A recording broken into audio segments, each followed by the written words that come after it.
Mas a gente vai tentar fazer algo mais eficiente aqui, nos inspirando no Quicksort, mas na verdade é até injusto o Quicksort ganhar esse crédito, porque o que a gente vai se inspirar é bastante na rotina que está lá dentro do Quicksort, que é o algoritmo para o problema da separação. Então a gente viu para resolver o Quicksort que tinha que resolver esse problema, e a gente vai revisitar esse problema agora. Vamos relembrar então como que qual que é a definição desse problema. Então temos aqui, olha, no problema da separação, a gente tem um vetor V com limites P e Q, tá? Só minha convenção chamar de P e Q, mas é um vetor V, tem que saber onde estão os limites dele. Quer dizer, os elementos estão no subvetorzinho aqui que vai de P até Q. A gente recebe um certo pivô C que pertence ao vetor, né, pertence a esse vetorzinho que vai de P até Q. Né, então não pode ser um valor qualquer, tá, que eu vou usar como referência. Em particular, ele tem que ser um elemento do meu subvetor ali, do vetor que eu estou trabalhando. E o objetivo é separar os elementos seguindo essa lógica aqui. Eu já vou escrever lá, mas acho que a figura ajuda mais. É separar os elementos entre antes e depois do pivô. Então, o meu prefixo aqui, ele tem que ter os elementos que são menores ou iguais a C. O meu sufixo tem que ter os elementos que são maiores do que C. E o C tem que ficar separando esses caras aqui. Tá? Então, o prefixo tem que ter os elementos menores ou iguais a C. O sufixo tem que ter os elementos maiores do que C. E o C tem que estar na posição correta. Então, vamos ser mais precisos quanto a isso aqui. Tá? Os meus índices aqui do meu vetorzinho, eles vão de V aqui de P até Q, e o C termina no índice I, tá? De modo que todo mundo à esquerda é menor do que ele, todo mundo à direita é maior do que ele. Tá? Então, quer dizer então que C tem que terminar na posição I, respeitando essas propriedades aqui.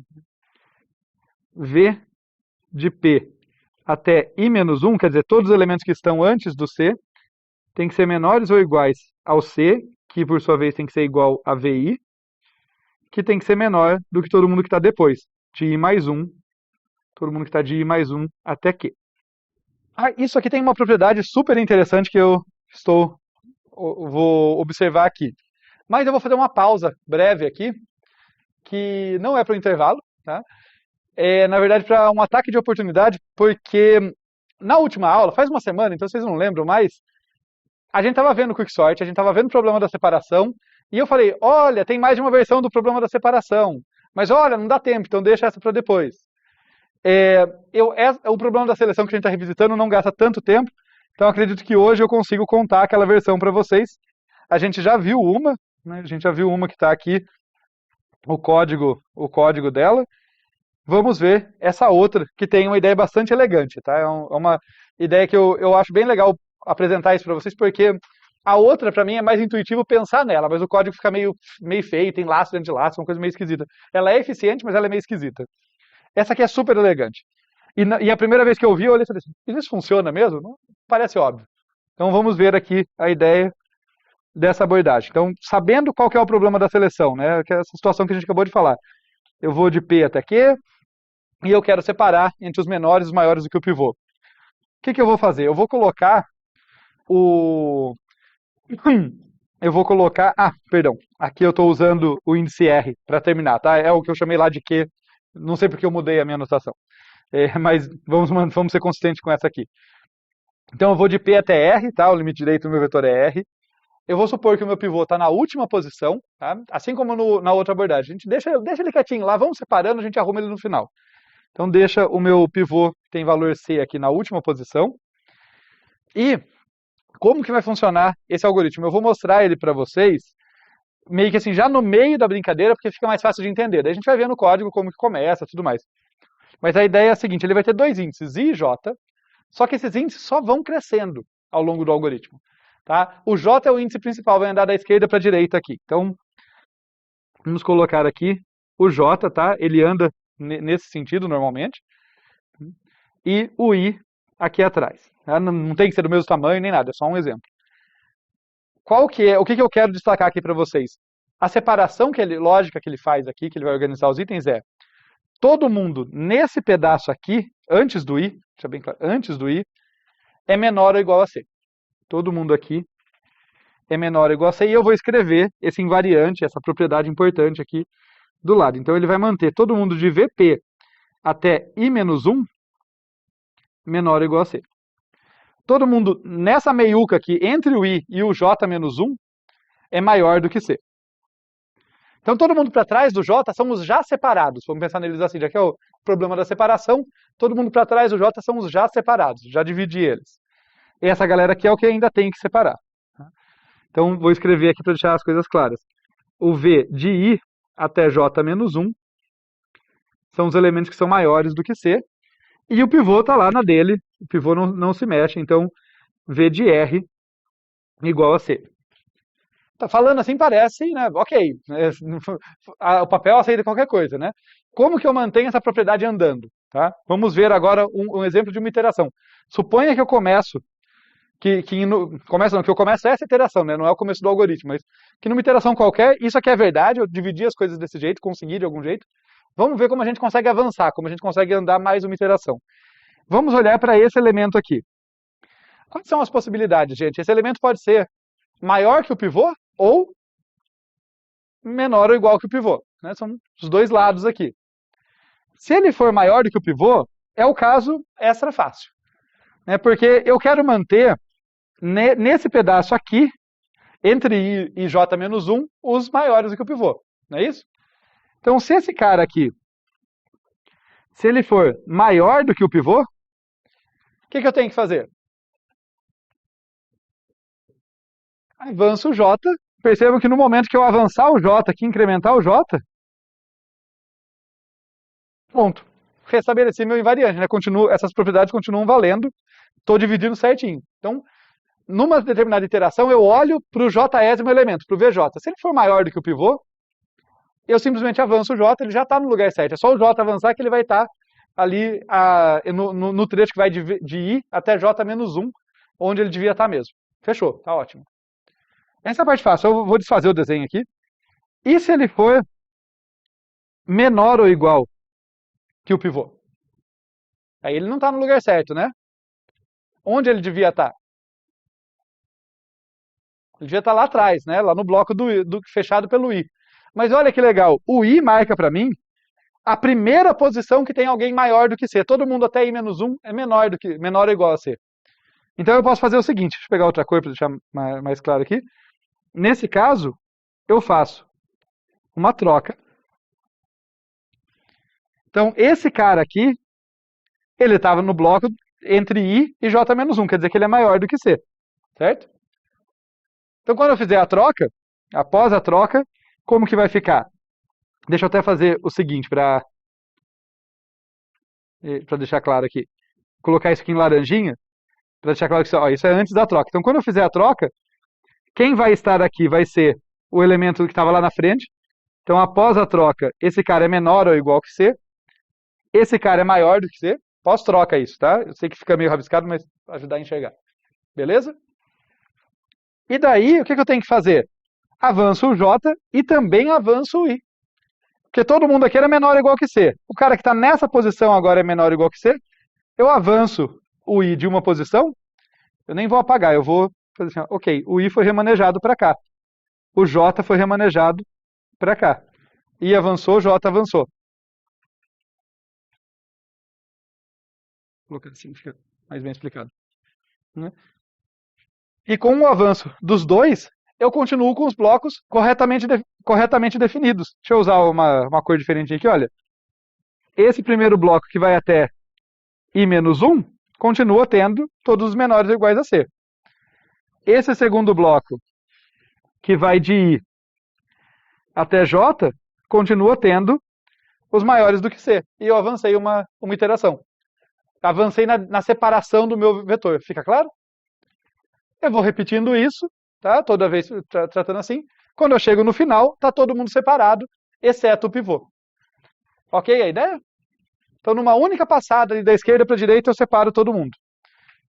Eu acho esse algoritmo particularmente elegante. Mas é legal. Então, entendida a ideia dele, vamos ver o código para entender com mais minúcias, mais detalhes como ele funciona, tá? Então, nós temos aqui I e J, que vão ser nossos índices ali do vetor. C recebe V de R, tá? Então aqui é só o pivô, o C recebendo o valor do pivô. Então, no começo, eu tenho essa situação aqui, olha só. I vai receber P, J também vai receber P, olha, dentro do laço. Ele também recebe P, os dois começam aqui. Né? I e J começam no mesmo lugar. E na última posição, lá na posição R, está o meu pivô. Eu mostrei primeiro para vocês essa figura, porque eu acho que ela ajuda mais a entender, mas no começo, notem que vale aquela divisão de modo degenerado. Porque como os blocos eles iam até I-1 e até J-1, quer dizer que os blocos são vazios. Né? No início, ninguém está separado, então é todo mundo vazio. Daí eu vou começar a avançar. Aquilo que a gente viu no exemplo. O J sempre avança. Então, por isso que o J é que manda no laço principal aqui. Esse laço aqui é o J que trabalha. O J começa no P e o J avança em toda a iteração, até ele chegar no R. Termina quando todo mundo está separado. Todo mundo até J-1, que no caso vai ser R-1, está separado. Só falta o pivô que está na posição R. E daí, se o elemento que o J está apontando for maior do que C, ou seja, falhar esse teste aqui, se ele for maior do que C, não faz nada, só avança o J, como a gente viu lá. É o caso em que não entra nesse if, e aquela iteração foi só para fazer o mais do J aqui. Caso contrário, né, se o VJ for menor ou igual a C, eu tenho que trocar os elementos. Né, então faz a troca aqui deles, e incrementa o I também. O J vai continuar sendo incrementado no final do for. Então, isso continua acontecendo.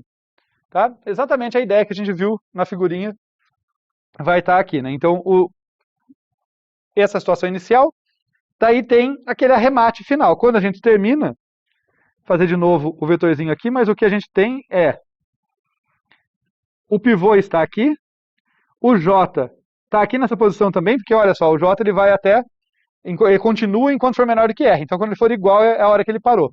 Então, o J está aqui nessa última posição. O I está fazendo a divisão. Né? Se o I parou numa posição qualquer aqui, eu sei que todo mundo aqui é menor ou igual a C, todo mundo aqui é maior do que C. Ou seja, o I está marcando a primeira posição que tem alguém maior do que C. É exatamente o lugar que o pivô tem que entrar, para dividir. Né? Todo mundo à esquerda do I é menor ou igual. E aí a gente faz a nossa troca. A gente manda trocar esses elementos. O pivô vem para a posição correta e eu devolvo o I, indicando, olha, o pivô está aqui. Né? Então, é o que a gente é a mesma ideia do que a gente viu antes, né, mas uma outra abordagem, um outro jeito de resolver. Falando de eficiência aqui, eu não vou aprofundar em questões de invariante e tal, até porque os invariantes são esses aqui. Então, acho que já foi legal a gente apresentar as propriedades importantes aqui. Não vou fazer análise mais detalhada aqui. Mas falando da eficiência do algoritmo, é um único laço, né? Esse laço aqui itera da ordem de quantas vezes, gente? Da ordem de R menos P. Né? Ele começa no P, termina no R. Então ele vai iterar da ordem de R menos P vezes. E tudo aqui dentro é constante, né? Não tem nenhuma chamada para uma função mais complexa, nada assim. Então, é um algoritmo que executa em tempo linear ali dentro do nosso... perdão, executa em tempo linear no tamanho do vetor que ele recebe. Né? R-P justamente é da ordem do tamanho que ele recebe. Inclusive aqui é da ordem D, mas se for o número de iterações... Ah não, tá certo, ele para menor que então é R-P mesmo, tá certinho. Nem tem um mais um ali, mas também não faria diferença. E ele, eficiência de espaço, ali, o uso de memória dele é da ordem de 1, porque a gente pode perceber aqui que ele só usa auxiliares constantes, né? Ele não aloca nenhum vetor grandão, nada desse tipo. Tá? Tudo bem? Tá claro? Eficiência de tempo e de espaço? Tranquilo, né? Notem que é a mesma eficiência de tempo e espaço do outro algoritmo. Ele só é um algoritmo muito mais elegante de se analisar ali. Só isso, tá? Então tá bom. Como eu falei, eu não vou entrar lá na questão das provas de invariante e tal. Ficou aqui para a gente complementar o que tinha faltado da outra aula. Então voltamos para cá. Legal, agora que a gente já sabe mais uma maneira de resolver o problema da separação, vamos usar ele para resolver o problema da seleção, que era nesse processo que a gente estava. Tá? E o que eu estava observando com vocês é que Depois que a gente fez essa separação aqui, fez uma rodada de separação, né, seja na figura ou aqui na análise, ou aqui nas continhas, o que a gente percebe é que o meu vetor ainda não está ordenado, perdão. A galera não está na posição correta ainda. Mas tem um elemento que está. Né? Porque, justamente pela definição do problema da separação, todo mundo que é menor ou igual que o pivô está à esquerda dele. Né? Então, ele está exatamente na posição que ele deveria ocupar no vetor ordenado. Ele está exatamente na posição que corresponde à ordem dele. Né? Então, o vetor ainda não está ordenado, e a nossa ideia nem é que ele fique, né? A nossa ideia não é resolver a ordenação, é fazer uma modificação disso, mas eu sei que o pivô já está no lugar correto. Né? Então, é isso que a gente vai registrar aqui. Então, note que C termina na posição que ele deve ocupar no vetor ordenado. Ou seja, a ordem de C é I, né? No caso, esse Izinho aqui. Tá? Além disso, tá, e isso aqui é importante, porque essa primeira observação é super importante, mas ela parece que eu estou contando com a sorte. Né? Fala assim, eu vou chamar a separação lá para resolver o problema da seleção e, tipo, vai que cai na posição K, né? Vai que o pivô cai na posição K, dei sorte. Não vai se resumir a isso. Tem um segundo componente. Todo mundo de ordem menor do que a do pivô vai estar à esquerda dele. Todo mundo de ordem maior do que a do pivô vai estar à direita dele. E aqui, quando eu falo do problema da seleção, eu estou supondo que eu não tenho empate. Tá? Lá no quicksort, na ordenação, a gente supõe aqui, eu estou supondo que eu não tenho empate para não ficar ambíguo, tá? Quem ocupa uma posição. Tá? Então, suponho que todos os elementos são distintos. Então, os caras de ordem menor do que o meu pivô estão antes do I, à esquerda dele, e os de ordem maior estão depois. Tá? Todo elemento aqui com ordem menor que I estará em V, P, I menos 1, de modo semelhante, todo elemento com ordem maior do que o I estará em V, I mais 1, até Q. E isso aqui, eu não sei para vocês, mas pelo menos para mim, me chama uma ideia de busca binária. Sabe? Aquela ideia lembra da ideia lá da busca binária? Que lá eu estou buscando por chave, aqui é ordem, então são problemas diferentes, tá? Mas na busca binária eu fazia uma comparação com o cara que estava no meio e eu sabia se o que me interessava estava à esquerda ou à direita, eu descartava o resto. Aqui não há uma comparação, aqui é mais trabalhoso. Eu faço uma chamada do algoritmo para separação, ele separa a galera e devolve um pivô. Mas daí, me comparando com um pivô, eu posso ou dar sorte e encontrar, ou então eu sei que eu devo continuar procurando à esquerda ou à direita, de acordo com a comparação entre o K e o I. É isso que eu estou querendo motivar aqui, é isso que a gente vai fazer agora. Então, usando essas duas propriedades, a gente vai usar aqui, fazer uma versão aqui do algoritmo do problema da seleção, que usa o separa. Tá? Então, vamos ver aqui como que é essa abordagem. Eu vou começar pelo enunciado, ó, V, P, R, K. Eu vou colocar aqui, olha, V, meu vetorzinho V, que vai de P até R. Não sei porque eu estou mudando de R para Q, eu não sei, me desculpe, eu tenho que arrumar isso. Mas nesse caso aqui eu estou supondo que os limites são P e R. Tá? Então eu estou com o meu vetorzinho que vai de P até R, e eu quero saber o elemento de ordem K. Então, no começo, eu chamo o separa. Né? Olha só, nessa linha aqui, eu chamo o separa que me devolve o índice J ali.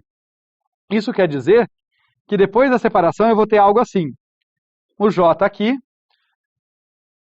todo mundo aqui menor ou igual a J, todo mundo aqui maior do que J, e eu falei menor ou igual pela prática, né, porque é assim que o nosso separa está implementado, mas lembrem, vou pensar que não tem repetição para simplificar aqui. Então, os menores estão à esquerda do J, os maiores à direita. O que eu vou verificar? Algumas coisas. Primeiro, será que eu dei sorte? Se K for igual a J, eu encontrei o elemento de ordem K, certo? Não preciso do resto ordenado, basta o elemento de ordem K estar na posição correta, basta eu identificar ele. Então o J, com certeza, está na posição correspondente à sua ordem. Mas ele é o de ordem K? Não sei, eu vou verificar. Se for, devolve VJ. Tranquilo, esse é o caso, dei sorte, né? Se não caiu no caso dei sorte, o que eu vou fazer? Faz sentido eu procurar o elemento de ordem K. Se o K, por exemplo, for menor do que J.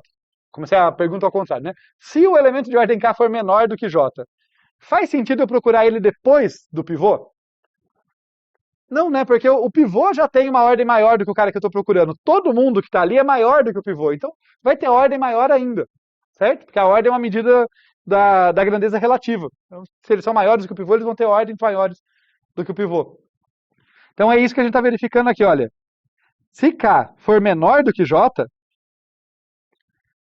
quer dizer que o cara que eu estou buscando, ele só pode estar nesse subvetor à esquerda aqui. Tá? Às vezes eu falo primeiro e segundo subvetor, mas aqui a gente vai ver que eu só vou ter um subproblema, o outro vai ser descartado. Então eu não quero falar de primeiro e segundo porque não tem dois subproblemas como no quicksort. Então é o subvetor à esquerda aqui. Então nesse caso, eu continuo a minha busca, continuo aqui a chamada recursiva pela seleção, no subvetor à esquerda, o subvetor que vai de P até J menos 1. Notem que é exatamente esse cara aqui, ele vai de P até J menos 1. Continuo buscando pelo K lá. Tá? Descartei essa galerinha aqui. Então, se o meu pivô dividiu bem o vetor, eu fiz progresso. Assim como lá no quicksort, vai depender a qualidade do meu progresso, vai depender da qualidade do meu pivô. Mas se ele parou mais ou menos no meio, bom para mim. Descartei todo esse pessoal aqui. O caso complementar tá no meu else conceitual, né? Como aqui tem um return, eu não coloquei else de fato, mas é o meu else conceitual. É o caso em que K é maior do que J. Daí é complementar, né? Poxa, se a ordem do cara que eu estou buscando é maior do que a ordem do pivô que foi encontrado, não tem por que eu olhar a galera que é menor ou igual que aquele pivô. Com certeza essa galera tem ordem ainda menor do que a do pivô. Né? Então daí nesse caso, deixa eu pegar com outra cor, eu vou ter esse problema, esse carinha aqui, né, que vai de J mais 1 até R, que corresponde ao subvetor à direita. E daí eu faço a recursão ali. Continuo buscando pelo K, só que no outro lado. Ok, nosso algoritmo? Então, uso o separa como base, e depois uma ideia que eu defendo que é muito parecido com a busca binária. Só que eu não estou comparando chaves, estou comparando ordens. Né? Mas, basicamente, encontrei o cara da ordem que eu queria, não encontrei, desço à esquerda ou à direita de acordo com a comparação ali dos índices. Note que eu nunca estou olhando para valores, isso que é curioso, né? Principalmente porque, como é ordem, é de acordo com a comparação dos índices.